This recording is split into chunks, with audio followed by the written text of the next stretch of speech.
Elara terbangun. Bukan karena alarm paginya yang berirama lembut, tapi karena rasa aneh di mulutnya.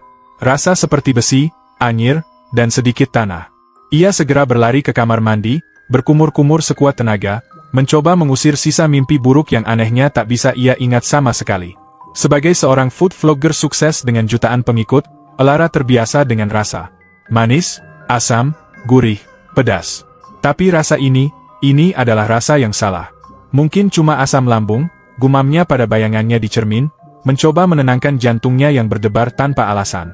Seminggu yang lalu, hidupnya terasa sempurna. Ia berada di Makassar, mencari konten untuk kanalnya. Atas rekomendasi seorang pengikut, ia menemukan sebuah warung coto terpencil di sebuah gang sempit yang bahkan tidak ada di peta digital. Warung itu hanya dijaga seorang nenek tua, yang kulitnya keriput seperti daun kering, namun matanya menyorot tajam. Nenek itu menyajikan semangkuk coto yang berbeda. Kuahnya lebih gelap, aromanya lebih pekat. "Ini resep warisan nak," kata si nenek sambil tersenyum, sebuah senyum yang anehnya tidak sampai ke matanya. "Hanya untuk jiwa-jiwa yang benar-benar lapar." Elara, tentu saja, memujinya setinggi langit di depan kamera. Videonya viral. Puluhan ribu komentar membanjiri akunnya, memuji keberaniannya menemukan permata tersembunyi. Namun, di antara ribuan pujian itu, ada satu komentar yang terasa menusuk. Dari akun bernama Makassar Foodie 88, tertulis, "Cuma vlogger modal filter. Mana mungkin coto legendaris rasanya seperti itu. Jangan-jangan dibayar untuk bohong." Elara hanya mendengus kesal. Pembenci akan selalu ada. Ia tidak ambil pusing dan pergi tidur. Malam itu, sesuatu terjadi. Tubuhnya terasa panas, tulang-tulangnya seperti ditarik-tarik dari dalam. Kesadarannya meredup, digantikan oleh sebuah insting purba yang tidak ia kenali. Ia hanya ingat kegelapan, suara angin di telinganya, dan rasa lapar yang luar biasa. Pagi harinya, saat terbangun dengan rasa anyir di mulutnya, ia melihat berita di ponselnya. Seorang pria ditemukan di dekat apartemennya, menjadi korban serangan misterius. Polisi kebingungan, karena luka pada korban tidak seperti bekas senjata tajam ataupun serangan binatang buas. Jantung Elara berhenti berdetak saat melihat foto korban.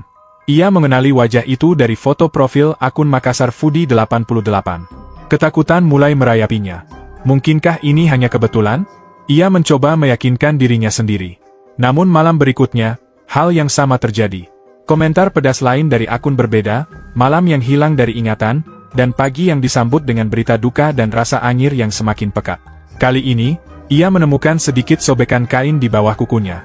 Cukup sudah. Dengan tangan gemetar, Elara memesan tiket pesawat pertama kembali ke Makassar. Ia harus mendapatkan jawaban. Warung kecil itu masih di sana, seolah tak tersentuh waktu. Asap dari dapur mengepul, membawa aroma yang kini membuatnya mual. Sang nenek sedang mengaduk panci besar, dan ia menoleh saat Elara datang, seolah sudah menunggunya. "Kau kembali nak?" sapanya dengan suara serak. "Bagaimana? Sudah kenyang?" "Apa yang nenek taruh di dalam coto itu?" tanya Elara, suaranya nyaris berbisik. Nenek itu meletakkan sendoknya, lalu menatap Elara lurus-lurus. "Aku tidak menaruh apa-apa. Makanan itu hanya sebuah kunci, pembuka pintu dari sesuatu yang sudah ada di dalam dirimu." "Aku tidak mengerti," isak Elara. "Kau datang dengan rasa lapar yang besar," lanjut si nenek, suaranya tenang namun menusuk. "Lapar akan pujian, lapar akan pengakuan, lapar akan sanjungan. Ilmu itu, para kang, merasakan lapar jiwamu. Ia hanya memberimu tubuh baru untuk memuaskan rasa laparmu dengan cara yang lebih jujur." "Lalu, bagaimana cara menghentikannya?" tanya Elara penuh harap. Senyum sang nenek perlahan memudar. "Tidak ada caranya nak. Resep itu sudah menyatu dengan darahmu. Ia akan selalu lapar. Dan makanannya adalah mereka yang menyakitimu dengan kata-kata. Semakin banyak kebencian yang kau terima, semakin kuat ia. Penyelamat yang ia harapkan ternyata adalah sumber mimpi buruknya. Tak ada obat, tak ada penawar. Hanya ada kebenaran yang mengerikan." Elara kembali ke apartemennya yang mewah, yang kini terasa seperti penjara. Ia mengerti sekarang. Hidupnya sebagai vlogger adalah sumber makanannya. Setiap video baru akan mengundang pujian, sekaligus hinaan. Setiap hinaan adalah undangan bagi makhluk di dalam dirinya untuk berburu. Ini adalah lingkaran setan yang tak akan pernah putus. Malam itu, ia tidak mencoba melawan. Ia duduk di depan laptopnya, menatap jutaan pengikut yang ia banggakan. Mereka yang memberinya ketenaran, mereka juga yang memberinya kutukan. Dengan tekad yang dingin, Elara membuka semua akun media sosialnya. Satu persatu, ia menekan tombol, hapus akun. Ia menghapus semua video, semua foto, semua jejak digital yang pernah ia buat. Ia membakar jembatan yang menghubungkannya dengan dunia luar. Ia harus membuat makhluk itu kelaparan.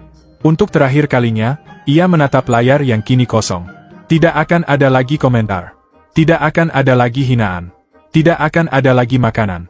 Di luar jendela, malam mulai turun, dan untuk pertama kalinya, Lara merasakan perutnya keroncongan dengan cara yang berbeda.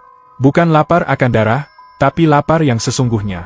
Sebuah awal dari penderitaan baru yang harus ia hadapi seorang diri, dalam sunyi.